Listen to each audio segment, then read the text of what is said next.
Okay, hello everyone. Welcome. My name is James Elsmore. I'll be your host today.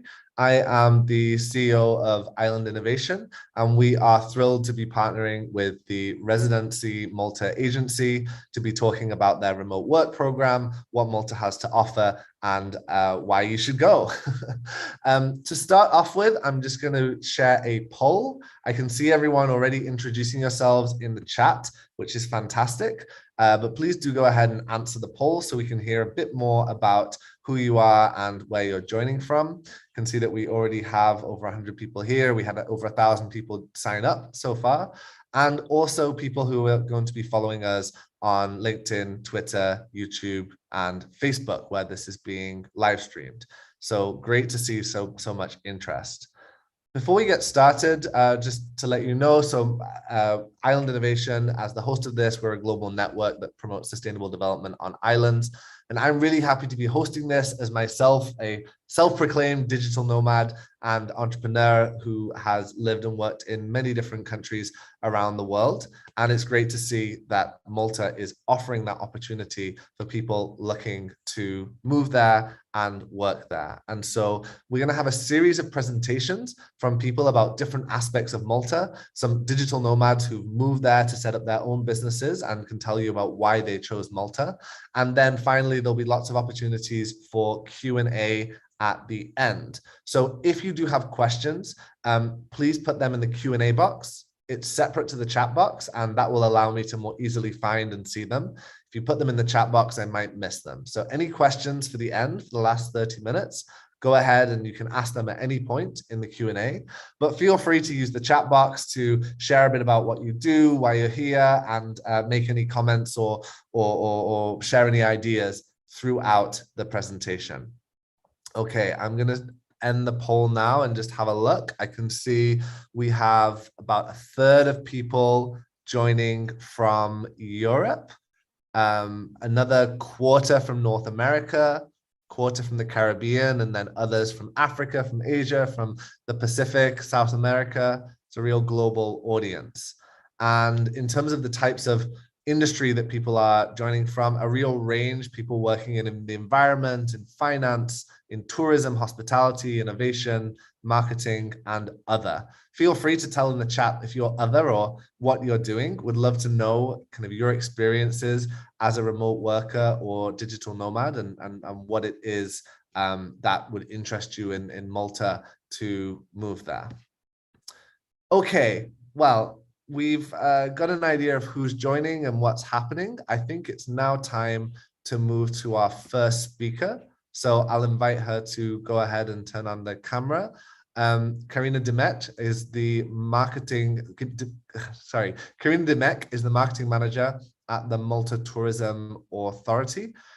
She's been involved in the tourism industry for the last 20 years and is going to tell us about what Malta has to offer. Karina, I'm hoping that you're able to come on screen. Yes. There we go. How are you doing today? Malta, 12 points. Wonderful. Hi, everyone, and thank you for joining us today. Hi from Malta. There we go. Take it away, Karina.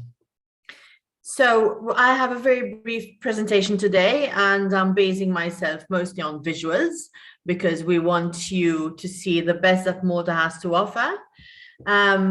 James very kindly is going to be helping me to move from one slide to another. So the definition of a nomad is a person with no fixed abode who travels to find better conditions, a very old notion that we seem to have forgotten. And thankfully now in the digital age, we are going back to. Next one, James.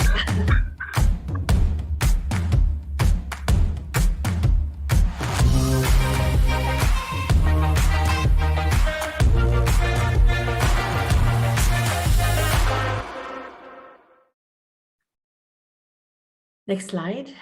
So just a few key points. Where is Malta?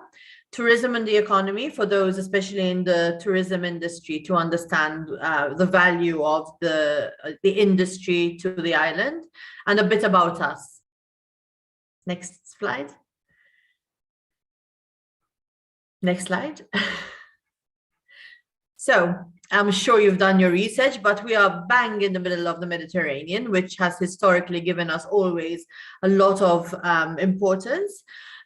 We are right between North Africa and Europe, and we have to date around 500,000 inhabitants living on 216 square meters. The archipelago is made up of 3 main islands, 2 of which are inhabited, 1 which is not. Next slide, James.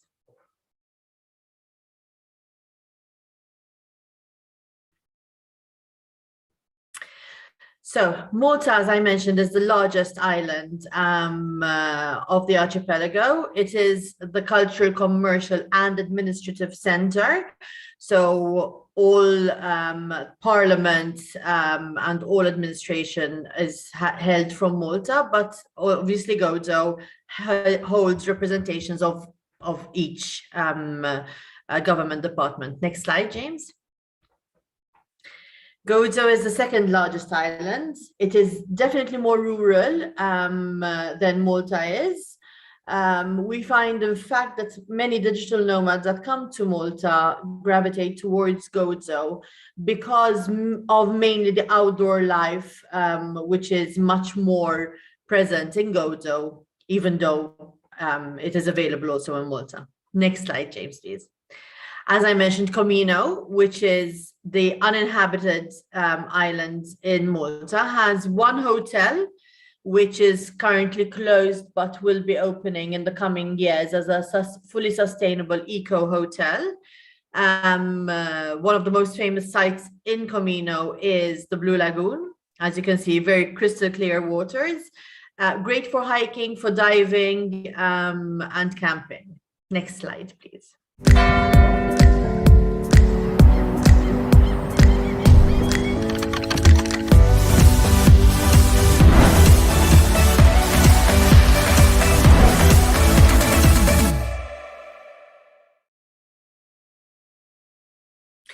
So we like to say that we have 360 days of sunshine. It probably is very close to that, which makes outdoor living very easy and pleasant in Malta. We also don't have killer heats for too long, so we tend to be outdoorsy as much as possible. We also have 7,000 years of history, which my colleague right after me, Russell, will be getting into more depth about. But that means that anyone who is really interested in history can discover something new every day. Next slide. Language. One of the factors that plays a very important part, especially for you, is that we are bilingual. We speak Maltese, which is the national language, and it's a Semitic language. But we also speak English. English is taught at school from day 1, alongside Maltese. The fact that we are an island means that most people are also able to converse in more than the 2 languages, mainly Italian, but many other languages. Again, at school, we are taught about 3 to 4 languages.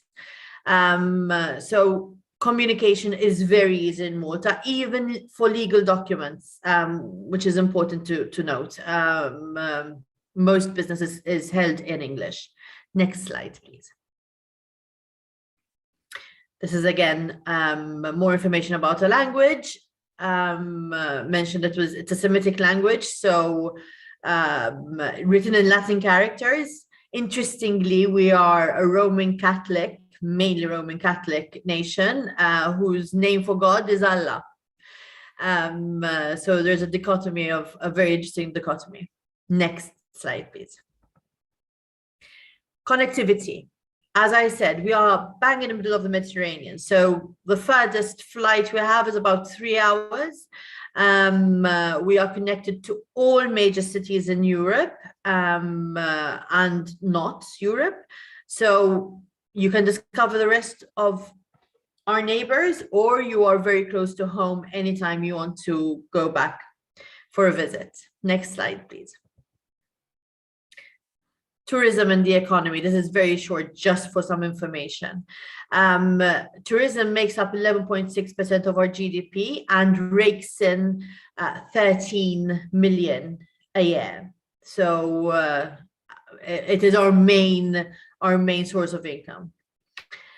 This is, again, just some information, 2.2 billion in total expenditure in 2019. We are thankfully seeing a very quick recovery, very close to 2019 numbers already. So we're looking forward to bouncing back very quickly after COVID. Next slide, please. Next slide.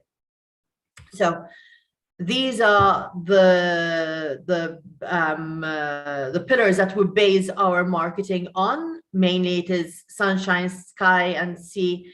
Our history is very important, and our size. We see our size as an opportunity, not a negative, because you could be in a meeting in the morning and you could be skiing, water skiing, skydiving, diving in the afternoon. Our size is seen as a definite strength for us. Next slide, please, James.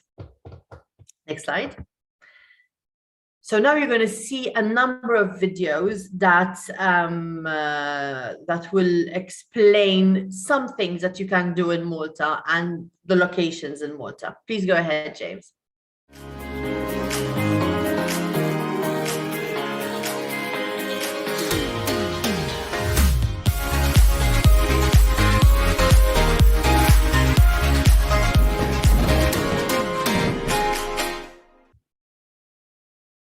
Next slide.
Diving.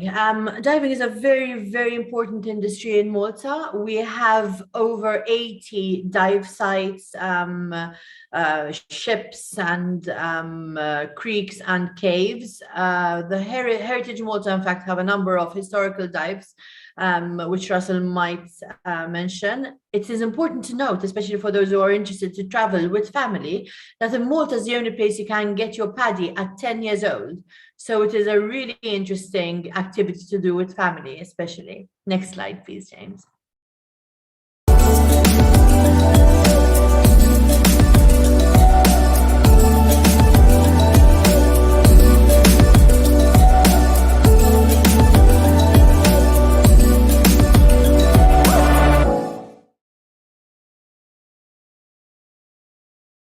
Next slide.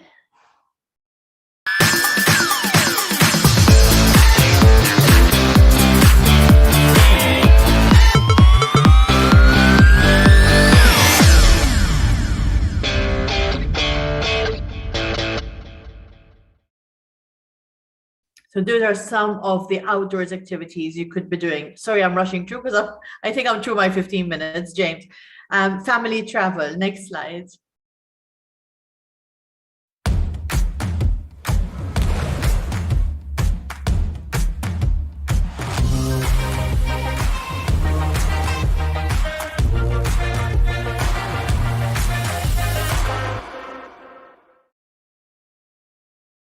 And now for the last video of my presentation, gastronomy.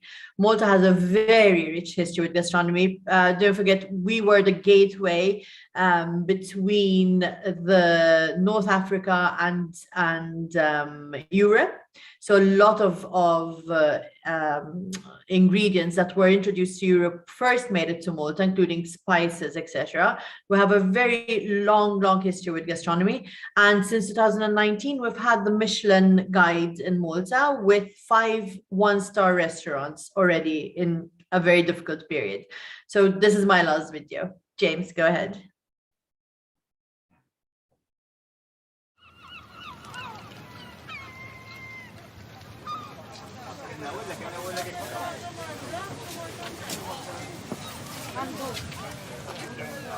Maltese food is it's amazing. I think our food is like our language. It's very difficult for many people to understand because there's a lot coming from a lot of different, countries, a lot of different influence. So there's a variety of flavors, of intensities, colors.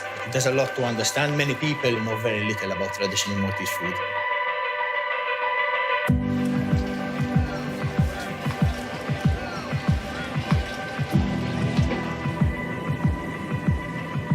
The origin of the word Malta is derived from Melita, which is from the Greek word miel, which means honey. So Malta is the island of honey.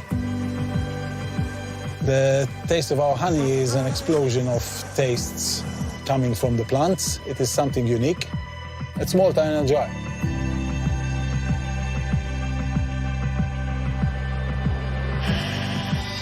The Maltese ġbejna is a very small cheeselet. I always know my mom and my grandparents doing the cheese, but we don't know how back it goes. Probably it goes centuries back. There is a secret ingredient, which actually is special.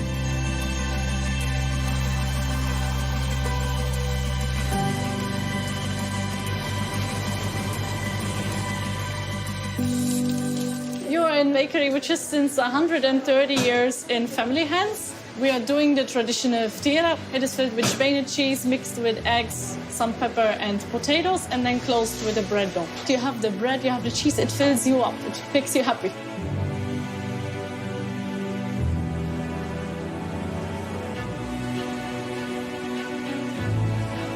When I started pressing olives, nobody was pressing olives in Malta.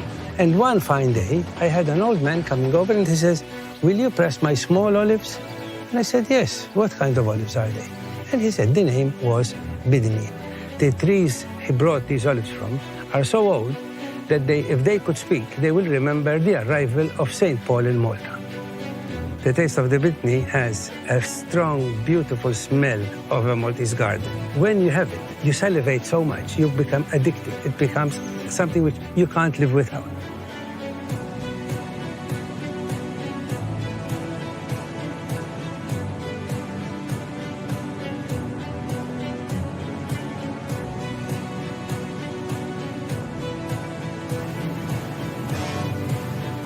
Every summer, we harvest the gifts of the sea.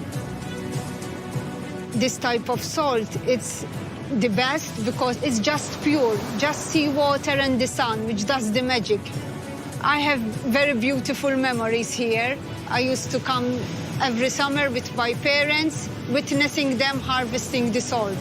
I am the 5th generation. Now it was time for me to continue this trade.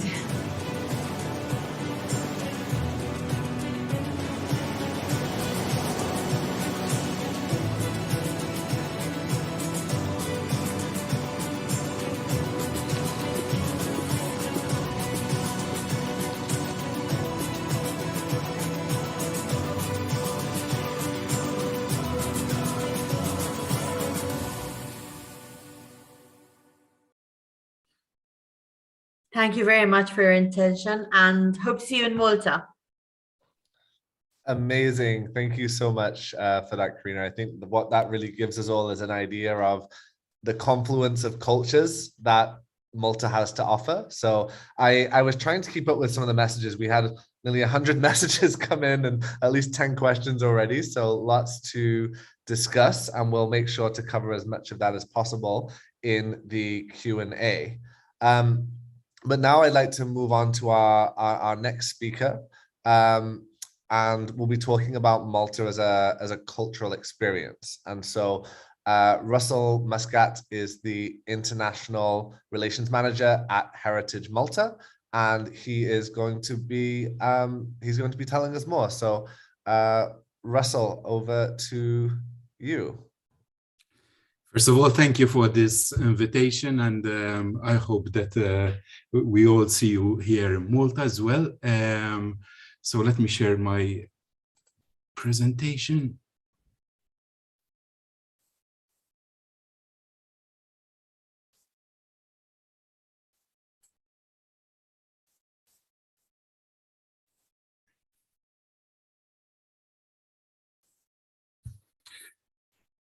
So basically, my presentation will be focusing on the on what we offer as an entity, Heritage Malta. As you will introduce me, I'm the International Relations Manager of Heritage Malta, and we are trying to move out as much as possible from Malta in order to explain more about what we offer. And Karina kept on saying that Malta is the center of the Mediterranean. In reality, we believe that we're the center of the world, and that we're the navel of the world, basically. But really and truly, Malta has a lot to offer when it comes to cultural heritage. About Malta and about Heritage Malta, actually, our organization is basically administering about 50 sites, which I will be talking about later on. But the main concept of Heritage Malta is accessibility, education, and conservation. We mainly will be focusing on the accessibility aspect in this presentation. Education we offer to both formal and informal education, and the conservation aspect is a very important aspect as well, because we administer the national collection and do the conservation of both the tangible heritage and the collection itself. So if we had to look at Maltese cultural heritage, we can look at it from and what we offer. We can look at it from different perspectives. We can look at it from the historical aspect. So there is a timeline that we will be discussing. Thematically, we have a spectrum of subjects that we cover. The reach, the type of audiences that come over to our museums and sites vary a lot as well. And also the final products that we offer vary from actual artifacts to interpretative tools. We also deal with the tangible and the intangible aspects of heritage, which I will be going into these subjects as well. So let's talk about tangible cultural heritage. Tangible cultural heritage are the items that refer to physical artifacts. So basically, these are things that are produced, that are maintained, and that are transmitted intergenerationally into a society. So in this respect, we have a variety of tangible cultural heritage, varying from monuments, which people can visit, to artifacts that people can interact to. The other aspect is the intangible cultural heritage. And with MTA, we work in close relationship in order to actually advertise and promote both the tangible and intangible. The intangible are the impalpable items, things that you don't actually have in physical format, but I mean, things like tastes or things that touch the five senses. And this is an area which Heritage Malta has lately been investing also, because it attracts a number of audiences to Malta and to cultural heritage sites. Heritage Malta offers a number of sites. Basically, we have around 26 sites open to the general public around Malta. They are concentrated in 5 different areas: Valletta area, the South area, the Grand Harbour area, then the Central area, and then there's Gozo. Apart from the 26 museums and sites that are open to the general public, we have other 9 sites which are closed to the general public and which we open on special occasions. Apart from those are other museums and sites mainly, which are still have been given to Heritage Malta to be administered lately, and which we are undergoing certain projects in order to make them more accessible. So let's start from the historical aspect. I mean, Malta boasts of a myriad of let's say, cultures that pass through our island. We are a very multicultural island, and our history goes back to 5200 BC. If we take into consider the natural history, then we're talking about millions of years. But the first traces of human, let's say, objects date back to 5200. And we have examples, as you can see in the presentation, that ranges from throughout these 5,000 years and into modern, let's say, history as well, which basically is characterized by Malta becoming part of the European Union. But throughout the ages, I mean, we had a lot of cultures passing by and leaving their effects on the island, from the megalithic age to the Bronze Age, to Phoenicians, Carthaginians, Romans, Byzantine Arabs, and mainly all of these cultures have left their imprint on the island, and these are available through museums and sites that we operate. Interestingly enough as well, is that Malta operates 3 World Heritage Sites, and these are mainly, 2 of them are mainly administered by Heritage Malta, and which is the Halsaflini Hypogeum and the Neolithic temples. And Valletta then is a collective effort which we also give our input. We are working on a number of sites as well that eventually we will be applying for, but that's work that we will be doing in the future. We have a range of museums and sites, as you can see from the slides. I mean, we operate and administer museums and sites that vary in size and format, and vary also in the history that we offer. We also operate in thematic, let's say, subjects. So we are not just an archaeology museum, but also we operate museums and sites with reference to archaeology, art, military, maritime, natural science, ethnography, industrial.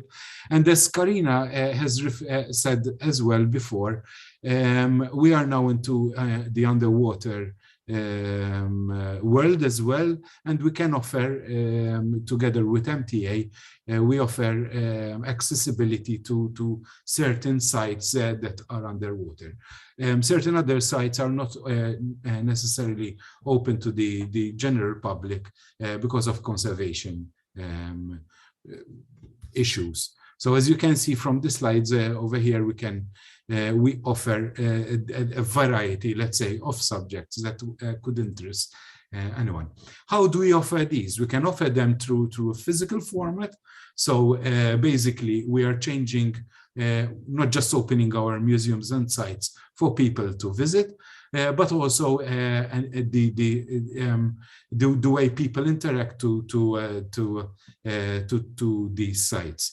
From a physical point of view, we try to cater for a number of audiences which are not necessarily museum goers. So we try to take into consideration as well the people that not necessarily are interested in particular subjects, but are basically carried along to the sites. We also try to pinpoint specific subjects, and in order to make things more appealing, we create events and we create conferences in these sites. From a digital point of view, we obviously, and especially during the pandemic, we were interacting a lot with our publics also through the digital means. So basically, as I was explaining to you, we can offer various ways of how to interact with our audiences through physical means, through digital means, through interactive aspects, through reproductions, digitized items, things that can happen on site, things that can happen off site as well. But before I close, I would also like to point out to you that Heritage Malta offers a number of services that cater for specific audiences, and this can move on to conference organizers. We are also doing a lot of research on the culinary aspect as well. We offer venues for a number of events, and this could be interesting for a digital nomad as well, because we offer spaces that eventually can be used also by the digital nomad when they are working locally, and which can be opened up, especially if you have meetings and or presentations that you would like to do. We basically offer these kind of venues for these events. Thank you for listening. If you have any questions, I mean, would be obliged. Thanks. Thanks so much, Russell. That was a really interesting presentation. I think it gave us a lot of background about Malta, and it was very useful. So with that, we'll move on to our next speaker. There'll be time to come back to Russell and ask some questions later. I'll be doing a bit of an interview for 15 minutes with Charles Mitzi, who's the Chief Executive Officer of our host today, the Residency Malta Agency. And Charles, just before I go on to that, I'm going to share a quick video that gives a bit of background about the Nomad Residency Program.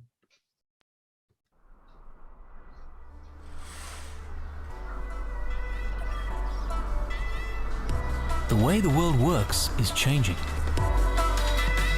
Today, there are over 4.3 million digital nomads across the globe, working in whichever country they like, online. It's a lifestyle that allows you to explore incredible places, socialize with people from around the world, and delve into fascinating new cultures. And there's one place that has it all: Malta. This Mediterranean island boasts the EU's fastest growing economy, nationwide 5G, and counts English as an official language. It's a country deeply rooted in history. yet is at the forefront of modernity. It's a place for those with a taste for adventure. With over 300 days a year of glorious sunshine and more memorable nights in between. It's time to make the most out of the nomad lifestyle. This is Malta. Welcome to your new workplace.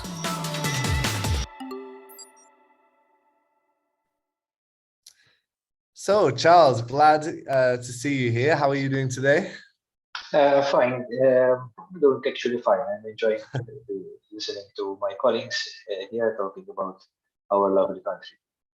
No, absolutely. And I think hopefully everyone is already sold on Malta and everything that Malta has to offer. So I wanted to ask you a little bit about the Malta Nomad Residence Permit, which is a relatively new scheme that you're leading that allows people to relocate to the islands and really experience everything that we've discussed already.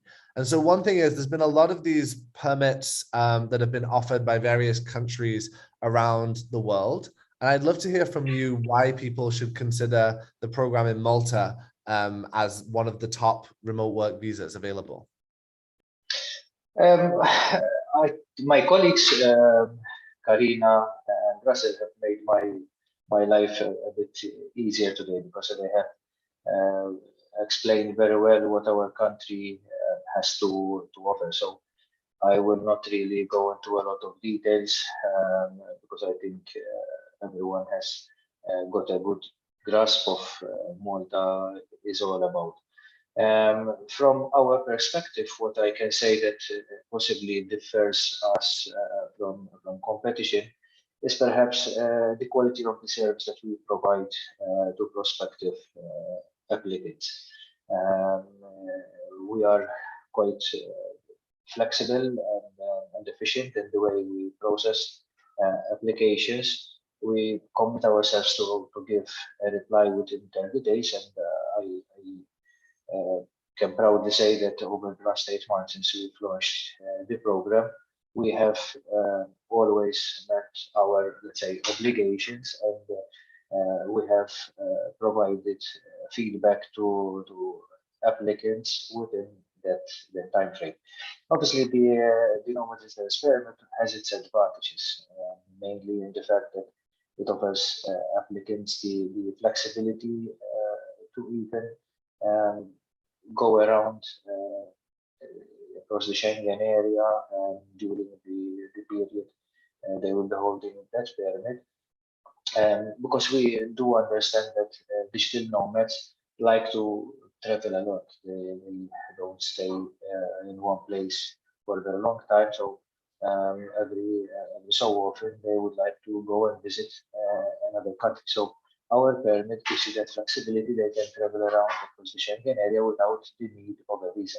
Obviously, would prefer and would welcome all the digital nomads to come and stay in Malta for a very long time, if possible.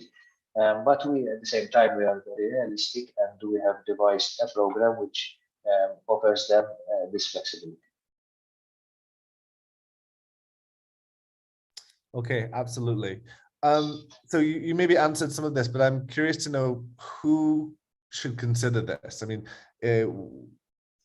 what range of people can apply or should consider it? And Charles, I just wanted to note as well that you might have to speak a little louder. The sound is not the best quality, just so you know. Okay, is it better like this now? When we launched the digital nomad residence permit 8 months ago, we have obviously have discussed this a lot with the digital nomad community here in Malta, because the concept is not completely new to Malta. There has been Europeans who have stayed in Malta working here remotely, and there is quite a considerable community, but mainly comprising of EU nationals. So they don't need any permit; they just come here and sort of decide to stay for some time in Malta. So what we have done basically is to extend this concept to third country nationals. So people, non-EU nationals, we are extending sort of, let's say, the invitation for them to come to work remotely from Malta. So primarily, the Nomad Residence Permit is targeting third country nationals. So to come, they need sort of to meet a number of, let's say, program requirements. The first one being that they must earn a minimum of 2,700 euros per month. They can either be employed with a company registered outside of Malta, or else they will be freelancers doing work for companies outside of Malta as well, or else self-employed. So they could be a self-employed who would eventually operate their business from our country. The program is not limited to any particular job, so it's quite open-ended. What we've noticed that majority work in IT and marketing and doing freelance and consultancy, but the program does not limit any type of industries. And another important factor is the fact that it's also open to family members. So if someone would like to come with the partner or even children to work from Malta, they are more than welcome to do so. Can you talk through a bit about the process? So how does one apply? What are the steps and how long does that normally take? So the process is quite easy and it's all done online. So it starts with applicants. So applicants can eventually apply directly with us. They fill in a number of forms which are available online and send them to us through a dedicated email. From there on, our customer care team will engage directly with the prospective applicants and guide them on the process directly. Then from our side, we'll obviously review the applications. They will conduct a due diligence on a particular applicant. And if they meet all the criteria, we will send them the letter of approval in principle. The next step for them would be eventually to purchase a health insurance premium to give them peace of mind that eventually if they come to Malta and they fall ill, they would be adequately covered with a health insurance policy. And they would also need to give us proof of accommodation. They can decide to stay with their friends. Possibly they have some friends here in Malta. They could possibly rent an apartment on their own or sort of rent a room in a guest house or in a co-living hub. So as long as they provide us with proof of address, then they would eventually be able to get the residence permit. Fantastic, fantastic. So in terms of this, can you talk us through about the benefits of the program? How long can a successful applicant live and work in Malta? And also, what does that entitle to them to? Are there any restrictions that people should know for working or for businesses? How does that work? Normally, a nomad would apply for a one-year permit, but they would have the option to stay for a shorter period. Let's say, for example, 6 months. But normally they go for a one-year option. Eventually, if they would like it in Malta, they would have the option to apply for a renewal. They can renew up to 3 years as digital nomads. However, we have cases where people fall in love with Malta, and then eventually they decide to open a business in Malta, or else seek employment in Malta. And in that case, then they would need to apply for a different permit. So there are options for them to extend their stay in Malta and stay for a longer period. But that would obviously fall outside the scope of the Nomad Residence Permit. But obviously our idea and our intention and our objective is to entice these people to stay longer in Malta. And we have sort of other options for them to seek and to apply for in order to be able to extend their stay in our country.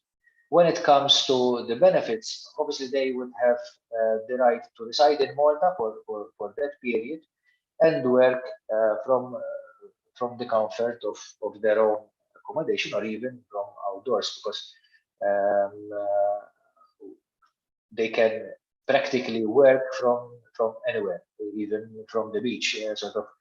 We have very very extensive IT infrastructure, 5G around our country, and they can practically go out near the beach, take their laptop, and work from there quite easily. So I think mainly those are the primary benefits, and that, as I said in the beginning, the fact that they could eventually leave the country for a short period of time to experience other nearby countries, and then eventually come back to Malta. And there's no restrictions for traveling within the European Union and then returning? The restrictions would be that they can visit another Schengen country for 90 days every 180 days, so practically 3 months every 6 months. Okay, so but then they would have to eventually come back to Malta. it's a really good opportunity for to have a base, I guess, for non-EU residents to be able to travel around the continent and have that experience. So just before we move on then, where can people find out more about the residence permit? Where do they go to apply? All the information can be found on our website, which is nomad.residencymalta.gov.mt. All the information is available over there, but obviously we would be more than happy to answer any queries they would have. So they can just drop us an email and we will be more than happy to guide the people. Obviously, we'll be here also after the other presentations to answer any questions one may have. Fantastic. Thank you so much, Charles, for that. I've just added the link in the chat in case anyone wants to go and have a look. And as was mentioned, there'll be plenty of time for questions towards the end. Okay, so on to our next speaker. I think we now have a really good idea of what Malta has to offer, how the visa program works, and perhaps what the benefits of living in Malta are. Let's hear from some people who have moved there themselves. So Melissa, if you want to come up onto the screen. Melissa Lam is someone who has relocated to Malta herself, a digital nomad and entrepreneur from the west coast of the US. Is that right? Where are you from, Melissa? I'm from Oregon, which is just above California on the west coast. From Oregon. Okay. So, well, tell us a bit more about yourself. What allowed you to be able to move to the other side of the world and live on a beautiful island? So right after university, I started traveling and I had the opportunity to work with international media. So I did special advertising sections for media like Fortune and Time magazine. I traveled 11 months a year for about 15 years. I was a real nomad for the, the majority of my career in life. And in 2015, I was actually assigned to Malta to do a section on the country for Time magazine. So I spent about 3 months in Malta on assignment, getting to know the people and business community, the culture, and really started to see what the benefits were in promoting the island and in this project I was doing. So that was my first experience, really getting to know the island itself. So how long have you spent on the island now? So yeah, 2015 was when I was first assigned. While I was here, I was offered a job. So I moved back in January of 2016. So I'm 6 years here in Malta now, and started on the Nomad Residence Program last year. Okay. So you're on the Nomad Residence Program. Yeah. Does that and I guess with that then, how has that impacted your work and business, or what does that allow you to do? Or maybe just how has being in Malta impacted your work? Yeah.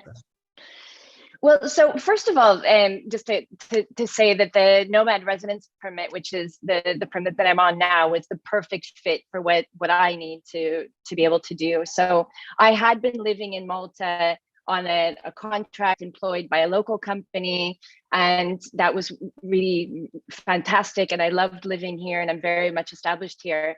But then I had the opportunity to work for a company that's not based here in Malta, and it was an opportunity I didn't want to pass up. So I was really, as a third-party national, as an American, I have to have some kind of work visa. So I was really struggling to see what that was going to look like. And then the Nomad Residency Permit came up last year, and it really ticked all the boxes for me. So as a third-party national employed by a company which is outside of Malta, this actually is a partnership that I have with a UK-based firm. So it allowed me to use that contract in the UK to continue to live and work here in Malta as a third-party national. Of course, there are other criteria, as Mr. Mitzi pointed out, that you have to have a certain amount of level of income and be able to provide all the documents. But they were absolutely supportive from start to finish, and really did a very good job in getting myself and my son, who I brought over as well, settled in with the new permits, and we can continue to enjoy the island. And the reason I actually chose Malta originally, and the reason we've stayed here so long, is that it also really provided a very good lifestyle for us.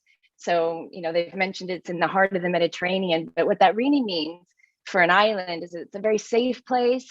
I've lived in a lot of European cities, and crime rates are unfortunately rising as tourism booms, and Malta is an incredibly safe place to be. So I'm really loving that aspect of it. Healthcare, another fantastic offering for an American. We struggle with some of those kinds of supports and programs, but I have private insurance for my son and I, incredibly affordable, really good systems, both public and private. Education is fantastic here. My son goes to an American private school, which is an IB program, and I absolutely love it.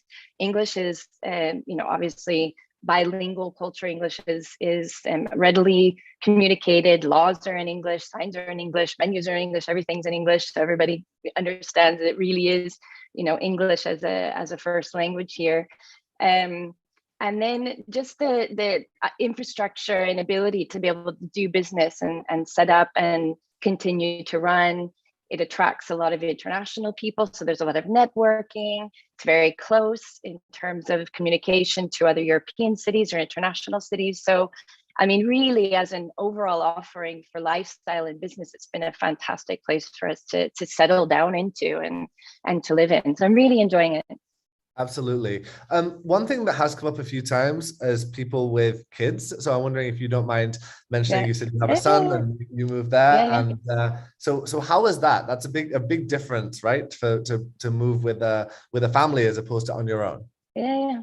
Well, that's actually one of the things that I loved about Malta, is that the bureaucracy here is just really, I wouldn't say non-existent, because every place has their systems and processes and procedures, but it's so easily sort of navigated through, because people are so supportive and so helpful, and it's just a very clear path to get through to where you need to go and what you need to provide and how you need to do those kind of things. So, and they're very friendly, very supportive, very easily and readily accessible. I mean, you can walk into government offices and people are there to help you. It's not, this endless amount of kind of seemingly, intangible or incomprehensive kind of things that you have to do, or hoops you have to jump through to make it happen. They really, really made it a very easy thing for us. So, it's a very international community as well. So there's lots of support and help. And I mean, Facebook, there's groups on Facebook, there's help center. I don't know. It feels like the whole community really has come in together to find ways to help and support each other. So it's just not been an issue for me. And I'm a single parent on top of that. So you'd think, that there would be some additional challenges, but it's actually been easier to be in Malta because the community is small and there are so many support systems that I just haven't felt that's been insurmountable anyway. It's actually been the opposite. It's been a really easy place for me to live with my son. Amazing. Thank you so much, Melissa. Yeah. I'm sure people will have lots of questions for you to come to in a minute. But I think it gives a really helpful picture of what it's like to live there. And it sounds like you found the perfect place for you. So thank you so much for sharing that with us. Yes, of course. Of course. Thank you. Okay, we'll move on to our next speakers, final speakers, and then we'll come back to the whole panel for questions, because I can see over 30 questions that have come in so far. So we'll try and get to as many of those as possible. But if I can invite Daniel Goebel and Loic Moncani to come up, the co-founders of the Malta Digital Nomad Association. How's it going today, guys? Everything good. Brilliant. All right. Brilliant. Yeah, everything good. Happy to be here and happy to see our dream turn into reality. So what is the Malta Digital Nomad Association? So basically, it's an entity which is not a private company, because we started in 2016 to put Malta on the map as a nomad spot. And of course, back then, the whole topic was not that public. So remote work became an option for the majority of the people. And we saw that basically one private company can't take care of the whole movement in Malta. So what we did, we opened up, because out of this movement, you can start 10 companies. So our goal is basically to be the bridge between the nomad community and the local entities. So companies, politicians, governments, that's what we do. Okay, interesting. And I presume you guys as digital nomads have lived in many places around the world, or at least traveled and worked from different places. So why Malta? Why? Loic, go ahead. So like I arrived in 2017 or 18, and basically why Malta? Like I traveled a bit around the world, and at some point I wanted to open my own business. And also when you travel, sometimes you want to be closer from the family, and Malta doesn't look like Europe, but it's like a really nice country, and it's still close from France. So I can come I can go to see my family in 2 hours flight. So this was like one of the reasons, because sometimes you are in the other side of the world and something is happening and unfortunately you can't do anything. So I wanted to still get the nomad lifestyle, but being more closer. Absolutely. Did you have anything to add to that, Daniel? What is so special about Malta? What Melissa already said, it's an incredible, safe, positive, and progressive place with a lot of heritage. So for example, I nearly never lock my front door. I just leave it open sometimes. And to find this somewhere in the world is really special, but at the same time, still be in Europe and still be in an urban area. So yeah, that's why it's so special. If I can just add something about this, it's about the opportunities, the business opportunities. Like basically, I arrived in Malta. I couldn't speak English. I arrived. I found a remote work job within 1 week for like a German company. There was a nomad in Malta. She gave me a job, and I worked for them for like 1 year. And then I traveled, I came back, I opened my business, and I found many clients and many opportunities. Like the network is like incredible in Malta, because there is so many expats, foreigner, like living here, moving, coming, going, and yeah. And of course, you have that amazing connections. So if you need to travel around Europe or do any travel for business, you have direct connections all over Europe. But you mentioned that's the best thing. Yeah, you mentioned that community aspect. And I know for me as like a digital nomad, it's sometimes daunting to go to a new place and you've got to figure out, okay, you're going to meet people, and some places do that more than others. So let's talk about community. Like what does Malta, and I guess you guys as the association can offer this, how does that community aspect come in as a digital nomad going to Malta? It's So Well, go Daniel. So, like, what I see is basically, what is a community, first of all? What makes a community? And in the end, it's human interaction. So what comes out of it? Often this is not happening online, this is happening in real life. People interact with each other. So I think the benefit of Malta is, compared to some Asian countries, which are 5 years ahead of us, that we are not creating a separate bubble of society, we integrate with the existing community. Because you already have 10,000, 15,000 IT workers living in Malta who have 80% the same values like nomads, and this industry is also turning now into a remote industry. So it's a total fit. So our community, it feels really honest and has a deep impact on the life of people. And I think that's so special. Yeah. Yeah, like for example, we are organizing Nomad Sunset Clubs, like one event every 2 weeks, which is like bringing around 100 or more people all the time. Like it's always full. And the interesting thing, as I say, like people come, like some nomads are coming, then they leave, they travel around the world, and they always come back. They always come back at a certain point because they made some friends. They always come back, yeah. And I think like also a lot of foreigners or expats, like or nomads, are falling in love with Malta, and they are falling in love with people in Malta because like they are always friendly. So yeah, that's the good thing about like the community. Like it's really honest. I guess a lot of this conversation has been has been directed at people who are already digital nomads and have that ability to travel. But actually some of the questions and comments that have come in are from people who are aspiring digital nomads who don't have that job yet or haven't figured out how to work while traveling or living in a different country. So yeah, I mean, you mentioned a bit about that in your experience, but it'd be great to hear, like, for someone who wants to do this and isn't sure how, what do you suggest? Yeah, like, and I think that this is coming more and more because, you know, like with the pandemic, a lot of people in our countries like France, US, Germany, they are bored. They can't anymore with all these restrictions, or like it's really heavy to live there, and like they just want to find different way to live. They can't anymore with their work. They saw that you can live your life in a different way. You can find a job that you like. You can work remotely and spend more time with your family, or like doing something you like. And I think that's like not really related to nomads, but that's related to people who really want to improve themselves and have like a life with a purpose.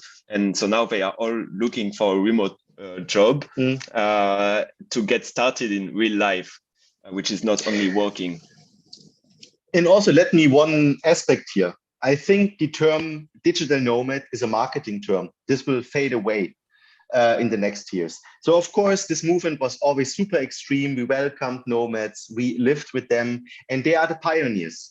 And the pioneers will fade away. And the big move will come from Thomas from Germany or US, who has the ability to work from home and can actually go now to Malta and live here and save money with lower rents.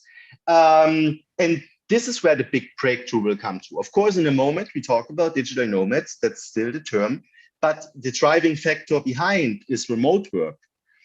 So the movement is far bigger.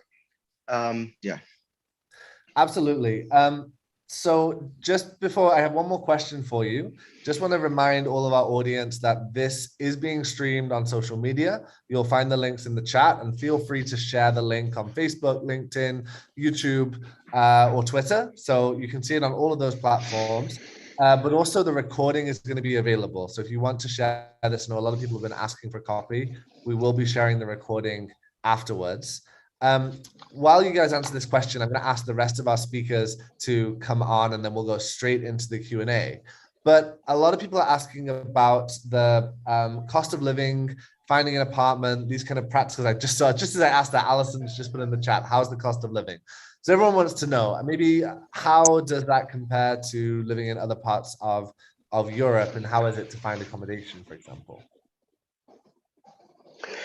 To find accommodation is super easy, actually. I think you should look for a long-term accommodation once you are here in Malta. Before you just book an Airbnb or a hotel or a co-living for a limited amount of time, and then you find your apartment once you are here. The cost of living, I would say I would compare it with Germany and France. It's not a cheap country in particular, but of course you can find cheap food still, but it's comparable to France and Germany, I would say. So of course you can survive with 800 euros, but probably 1,800, 2,000, no? Loic, what do you think? Yeah, no, like I think on average it's like €1 or €2 cheaper than France, for example, for the food.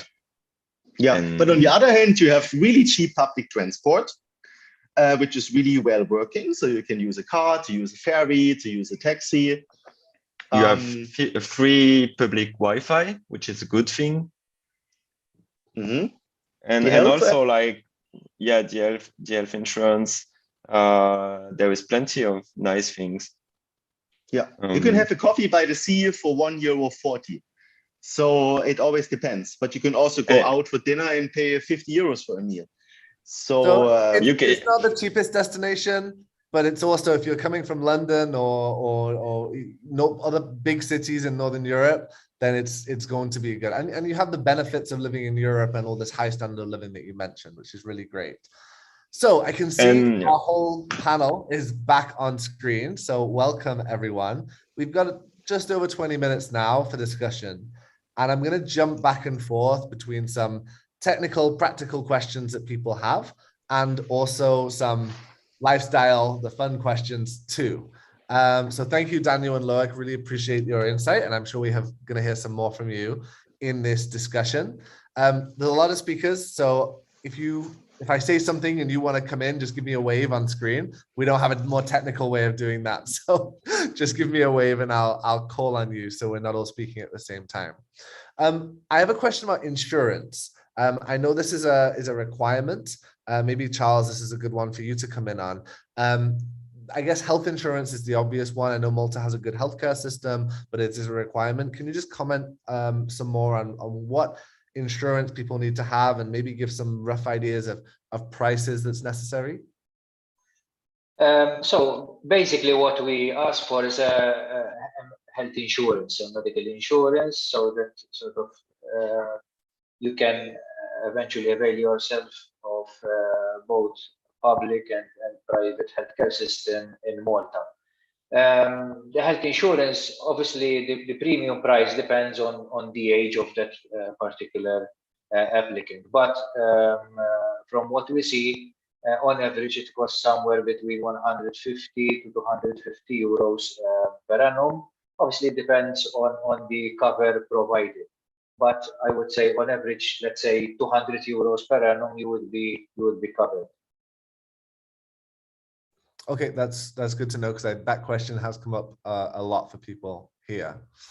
Another question I've got, which is about Gozo versus, I guess, life on Gozo versus life on Malta on the Big Island. I don't know who on our panel has some experience in both of those, or can maybe comment about the difference between living there, or maybe even within the main island, between living in Valletta and other parts of the island, to give people an idea. Okay, Malta is a small country, but the variation that is on offer there. Anyone keen on that one? Melissa? I was just going to go back to what you said about family. So Gozo is absolutely fantastic in terms of a place to live, and the commute back and forth because of some traffic issues on the island would make it a little bit difficult if you were going to try and come in every day. Although I worked with colleagues in the past who've done it, it's absolutely a stunning place to be. So don't get me wrong, but there aren't the same infrastructure offerings in Gozo in terms of schools, for example. There are some schools for younger children, but then it gets a little bit more difficult as they get older. So if you were a family with elementary school to high school kids, you wouldn't have the same kinds of offerings there. There are some shared workspaces now there that are some interesting places to work, some hubs that are interesting, but primarily right now at least in my space, and I guess the guys can share different opinions, but I would go there for like a weekend getaway, which seems really funny because we're in a very small island community anyway, but like I rent a house where I would get a pool and be able to kind of just relax for the weekend in Gozo. So it would be a holiday destination for me, which is kind of ironic because we live on a holiday destination in general. But I was just going to comment on the fact that working there, if you're doing just pure remote work, would be fantastic. But if you were thinking to commute and network and have access to a little bit more of the contemporary sort of life, you would be having to commute quite a bit, which can take, because of traffic, 30 minutes or maybe up to 40 because of the ferry. Fantastic. I see, Loic, you have a comment on this? Yeah, sure. Like really, like I think the definition of Gozo is kind of a retreat island, like when you want to go away like for a weekend, but also a lot of nomads actually. Gozo is really famous for nomads who wants to do yoga retreat, like really like self-development and really going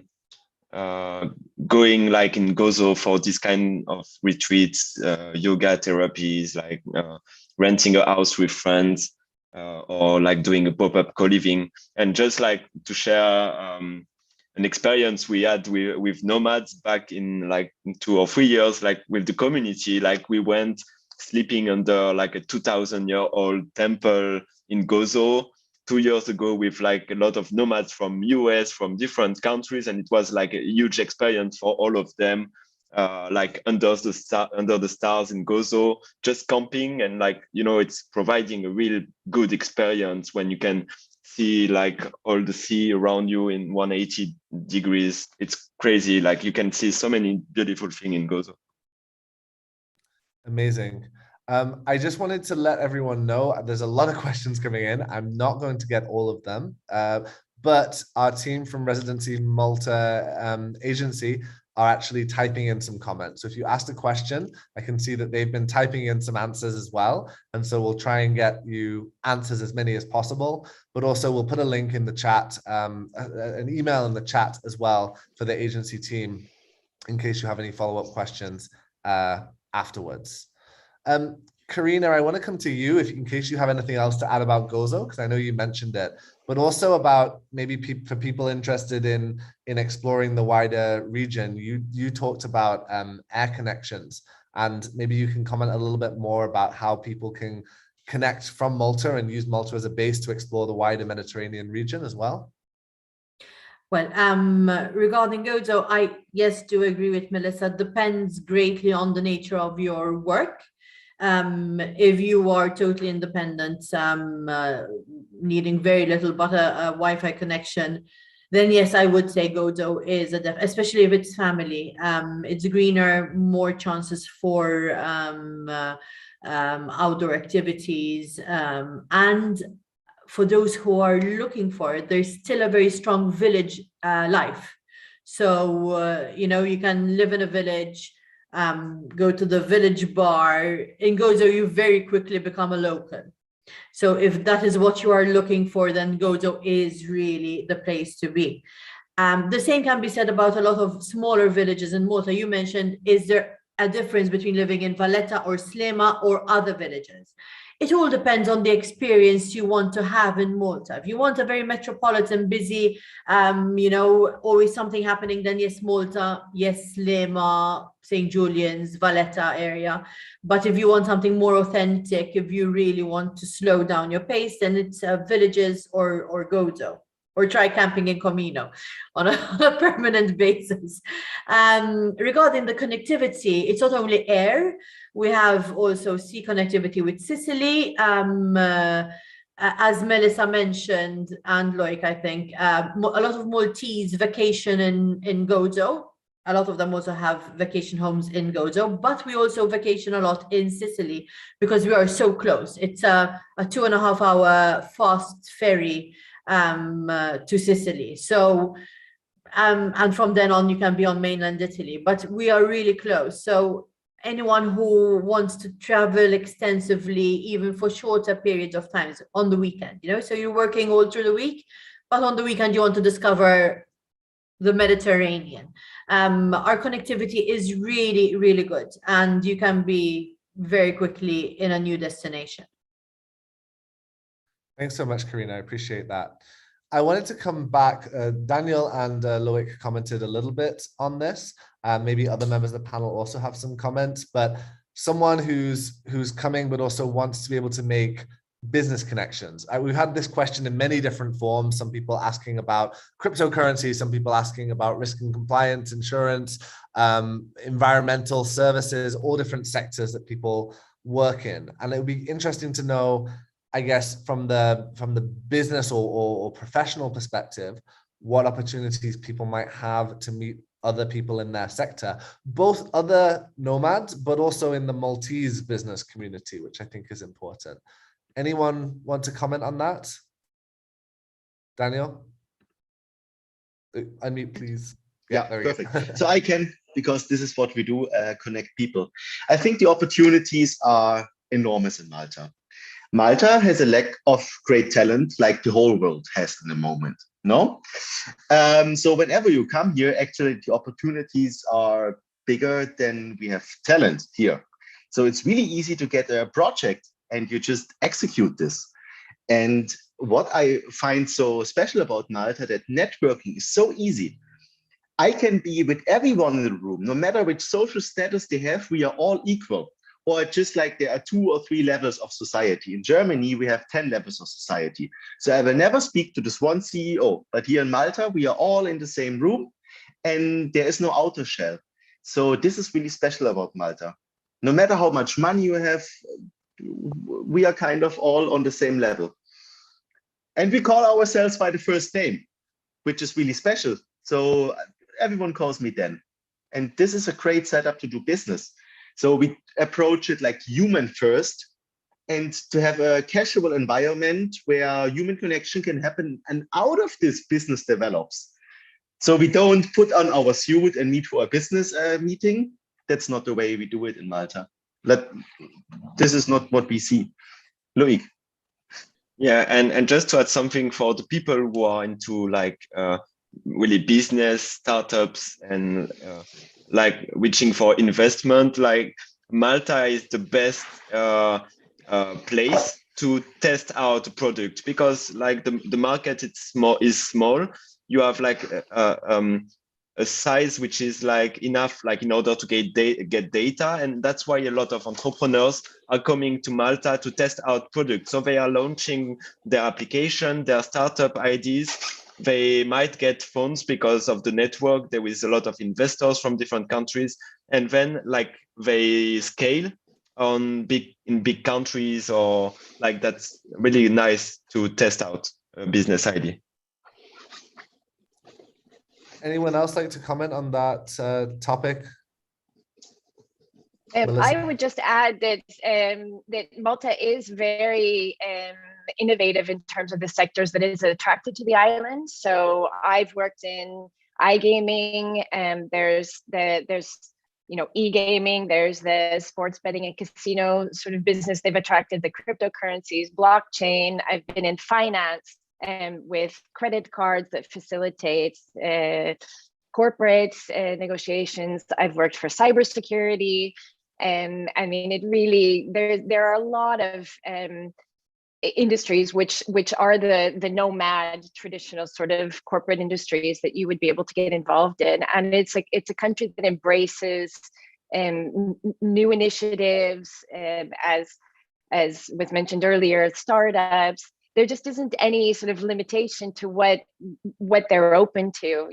There's biotech industries, and anything that's out there that's like the latest kind of cutting edge thing, Malta says, great, let's try it, let's see if it works, let's support it, let's see what we can do with it. So it's a very pro business, pro innovative country to begin with anyway. So it's very, very pro whatever the nomad life is looking for.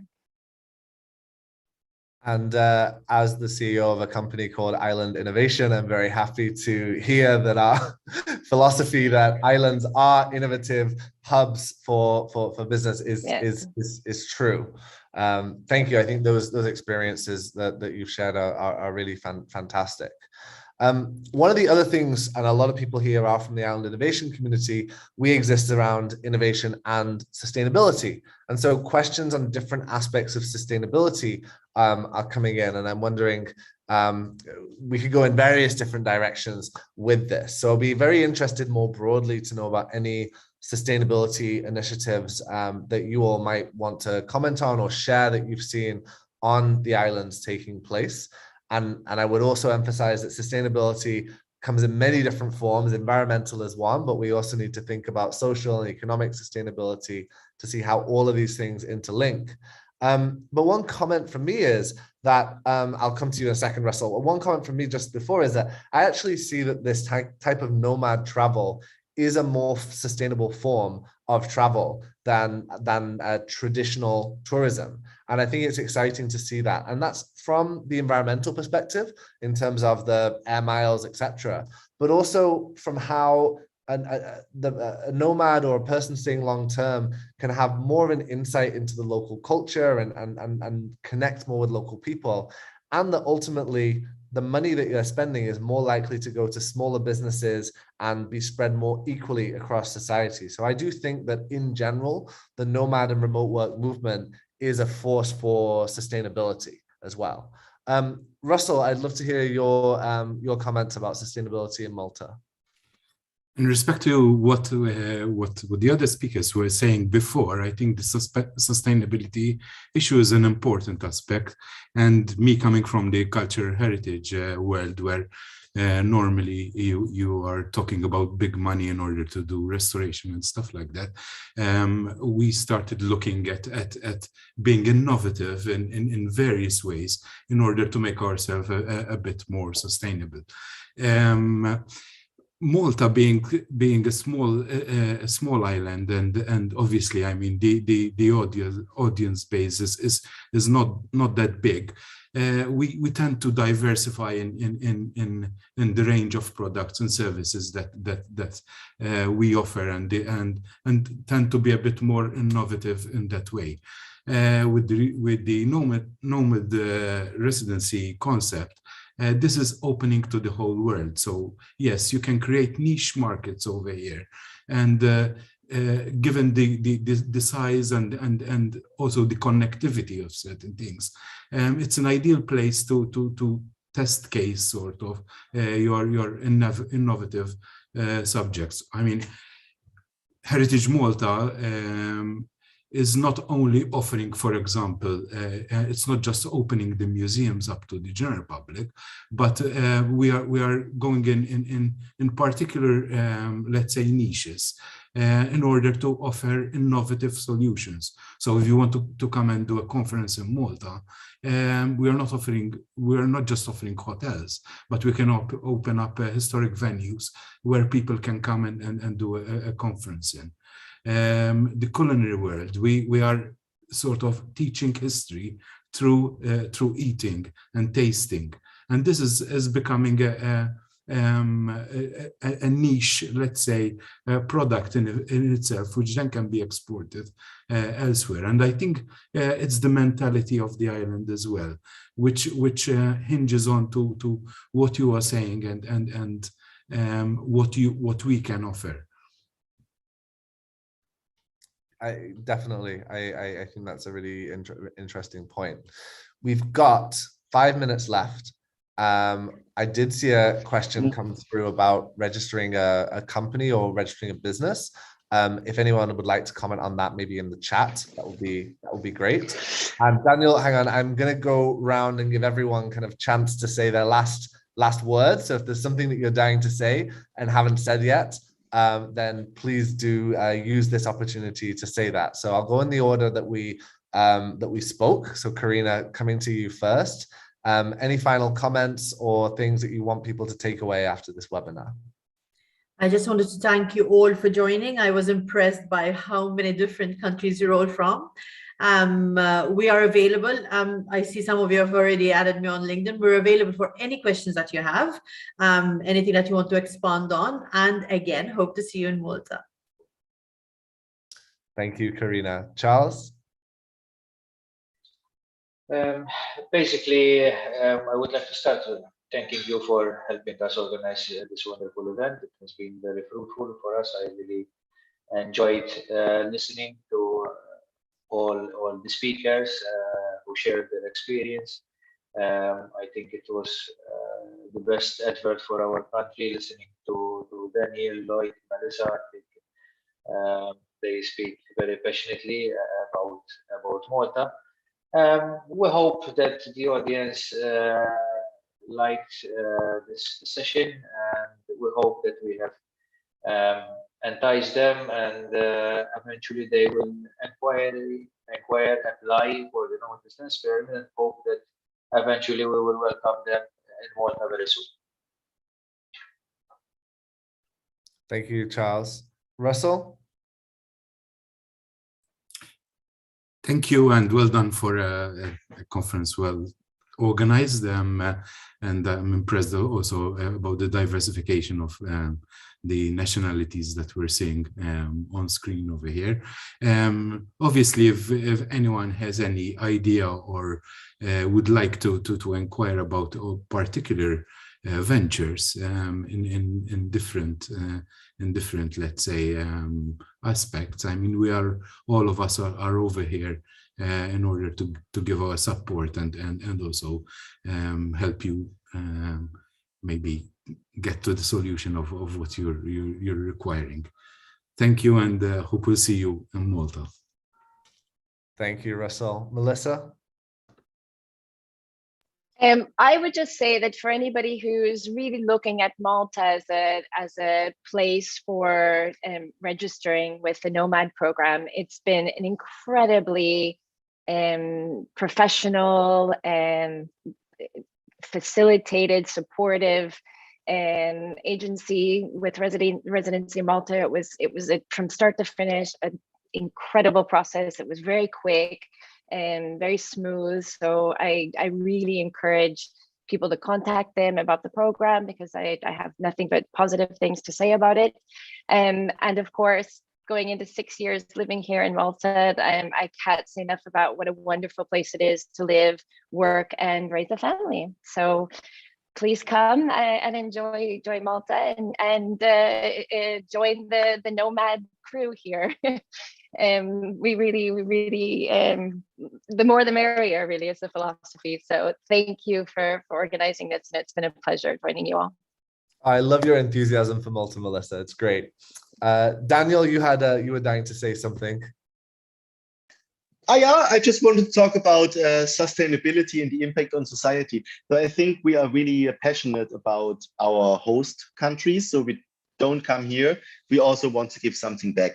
And since we are doing this since like 5 years, we have some real world experience, for example, beach cleanups, no? Or an idea would be to plant trees. So of course, nomads, they are really about sustainability and about nature. So, and of course, then you leave an impact, because whenever you bring someone from abroad, this person leaves an impact, no? So definitely, and my final words are like, I think we are just at the beginning. The future is great. I'm happy to see this. And yeah, Loic, finish. No, yeah, like I what can I add? I think like Malta is a safe harbor, is a safe place for all the nomads and remote workers who want to escape their routine and they want to start like a new life or like discover a new culture. And I think Malta is the best place in Europe to do this. as like we spoke about all these things, but we forgot, I think, also one last thing and one last reason why you should come to Malta is because like they have pastizzi. And if you didn't taste pastizzi in your life, it's not good. So yeah, I think you should come in Malta to try pastizzi. Okay, that's a great note to end on. Everyone's got some incentive. Thank you so much to all of the speakers for this really interesting discussion. I think you can't not watch this and want to go to Malta. So I hope it's been useful and interesting. And I think what I'm taking away is that also the interesting and the powerful opportunity for islands to benefit from this movement to remote work, because I completely agree with what Daniel said, that now this is maybe seen as a new trend, but in 10 years, maybe 5 years less, this is going to be normal. And we're really seeing this huge transition to what it means, what is work, and moving away from location. So thank you, everyone. Thank you so much for the Residency Malta Agency for bringing us together. Everyone who's registered will receive a link to the video and to the website, and we'll be able to access that for more information. And with that, I'll say enjoy the rest of your day. If you're in Malta, it's time to sign off and go and have a beer by the beach, I think. And we'll be in touch. So thank you, everyone. Bye-bye.